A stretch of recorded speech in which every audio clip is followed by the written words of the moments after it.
I'm Maddie, and today I'm going to be giving my informative speech.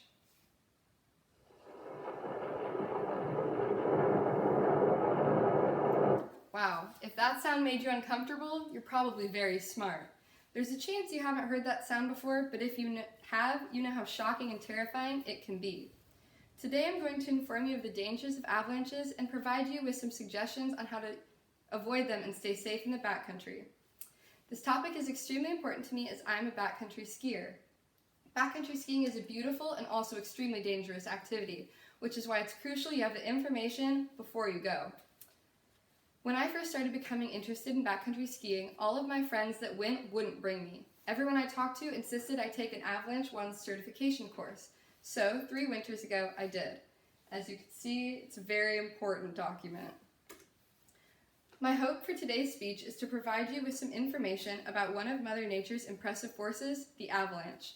I'm going to begin by discussing the event of an avalanche, followed by a discussion of red flags for unstable snow, and end on an essential aspect of safety, personal responsibility.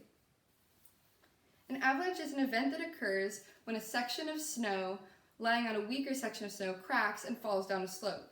This mass of snow often contains ice, rocks, soil, and other debris.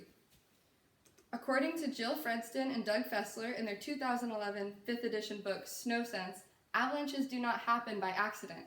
They occur at certain times, certain places, and for particular reasons. The majority of professionals in the backcountry community believe that the majority of avalanche incidents could have been avoided with proper knowledge. The Colorado Avalanche Information Center is the central archive for avalanche incidents in the United States. The CIAC website warns that the majority of incidents that are non-fatal go unreported. However, each fatal incident is reported and investigated. As reported by the CIAC, over the last 10 years in the United States, each winter, an average of 27 people have died in an avalanche. The states with the most common fatalities include Colorado, Alaska, and Washington, with the most common fatality of activity being backcountry skiing. An avalanche is a force to be reckoned with, which is why it is really important that we know a little bit about the event, as Bellingham is a hub for outdoor recreation.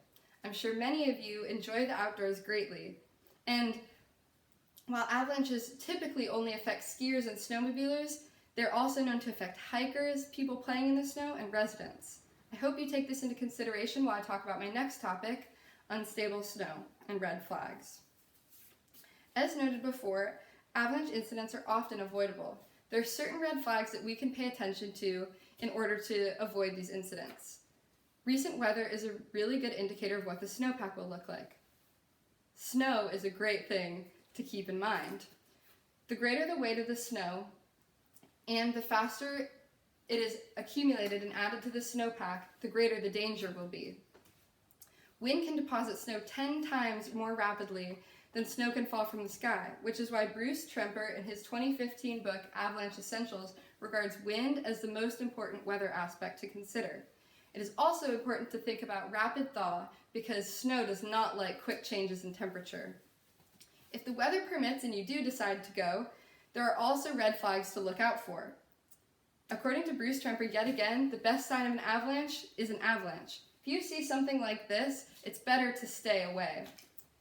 Another telltale sign of snow instability is the frightening whoomph sound. This happens when snow collapses under you, and these audible alarms are usually a good sign to go home and come back another day. Some aspects of terrain, however, are always unsafe, such as aspect and slope. The importance of aspect varies in your location around the world as it is directly related to latitude. However, in the continental United States, it's extremely important to note. It's important to think about the time of day, the time of year, and the direction your slope is facing. Steepness of slope also impacts the danger greatly. Simply put, the steeper the slope, the more dangerous it's going to be. Using Avi lingo, a slope of 25 degrees or less is considered green light terrain. A slope of 25 to 30 degrees is yellow light terrain, and a slope of 30 degrees or greater is red light terrain and is highly dangerous. Finally, I'm going to discuss the most important aspect of keeping you safe in the backcountry. I really like a quote from Kieran Shermar in his 2003 article, Avalanche on Disaster Planning. He says, the majority of avalanches do little harm. In fact, by clearing patches of mountainous forests, they actually can provide space and light for new vegetation and are crucial in biodiversity of mountainous regions. I think it's really important to remember and respect the things Mother Nature must do to grow.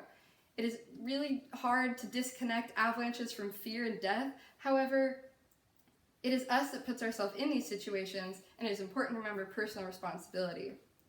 An important aspect of backcountry skill is the ability to be self-aware. You must have a tight grasp on your own ability and the ability of the people around you. You should trust the people that you're with your life, and they should feel the same way about you.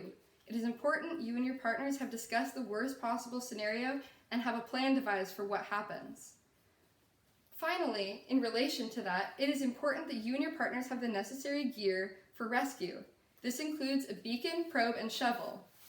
A beacon is a device that can send and transmit signals, which is essential for each individual to have in case of possible burial. A beacon check is necessary before the beginning of each outing because it is important that your beacon is powered up and is sending signals. A probe is used to poke area after an avalanche occurs after a beacon searches for the signal. A probe locates the person and the shovel digs them out. This is why it is extremely important that each person has these tools. Today I discussed the aspects of avalanche danger and snow safety. I discussed the event of an avalanche and avalanche statistics, red flags for unstable snow, and personal responsibility in the backcountry. I hope you learned something you didn't already know and that you're curious to learn more.